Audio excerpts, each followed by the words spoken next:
Selamat bergabung kembali dengan mata kuliah TF3202 Fisika Bangunan bersama saya Dr. Rizky Armanto Mangkuto. Pada segmen pertama dari minggu ke-6 ini, kita akan memulai pembahasan tentang aspek pencahayaan dengan memulai dengan dasar-dasar fotometri, khususnya yang terkait dengan definisi dasar dari cahaya. Cahaya dapat didefinisikan sebagai energi radiasi yang dapat dievaluasi secara visual. Kemudian cahaya juga dapat didefinisikan sebagai gelombang elektromagnetik dengan rentang panjang gelombang 380 sampai dengan 780 nanometer yang dapat merangsang retina untuk menimbulkan kemampuan melihat.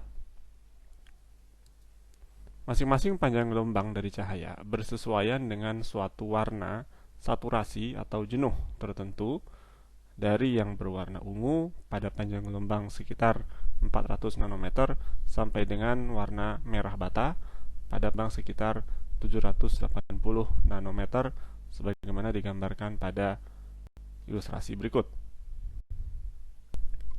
Menurut teori kuantum Planck, cahaya dapat dikatakan sebagai kumpulan dari sejumlah energi yang dipancarkan dan diserap dalam bentuk kuanta yang terdiri dari sejumlah banyak foton.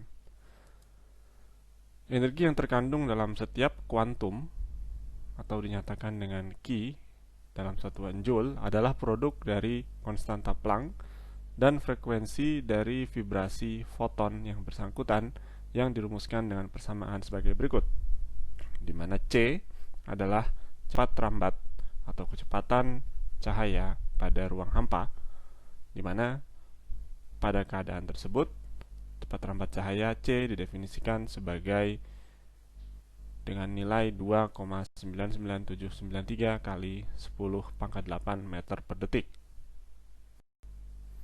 Pada konsep sumber cahaya dikenal adanya definisi benda hitam, yaitu suatu benda ideal yang dapat menyerap seluruh radiasi elektromagnetik yang datang pada permukaan benda tersebut.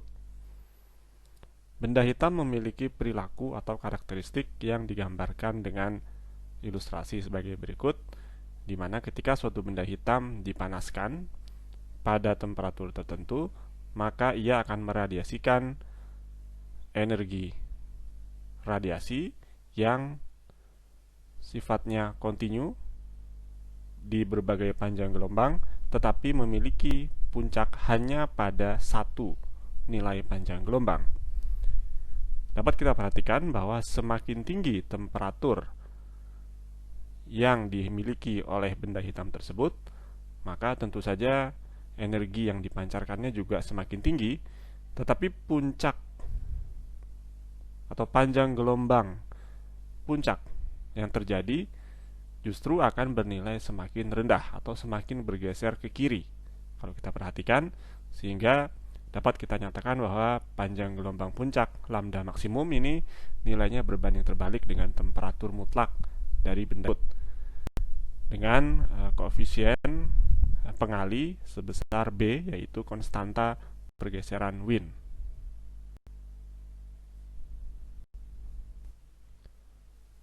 Menurut Stefan Boltzmann, kalor yang diradiasikan oleh suatu benda hitam tiap luas permukaannya sebanding dengan pangkat 4 dari temperatur yang dihasilkannya, atau dirumuskan sebagai berikut, di mana sigma adalah konstanta Stefan Boltzmann. Pada kasus selain dari benda hitam, maka nilai kalor radiasi yang dipancarkan atau diradiasikan harus dikoreksi dengan faktor epsilon, yaitu emisivitas benda yang berkisar antara 0 dan 1, di mana benda hitam memiliki nilai epsilon sama dengan 1, dan selain dari benda hitam memiliki nilai epsilon kurang dari 1.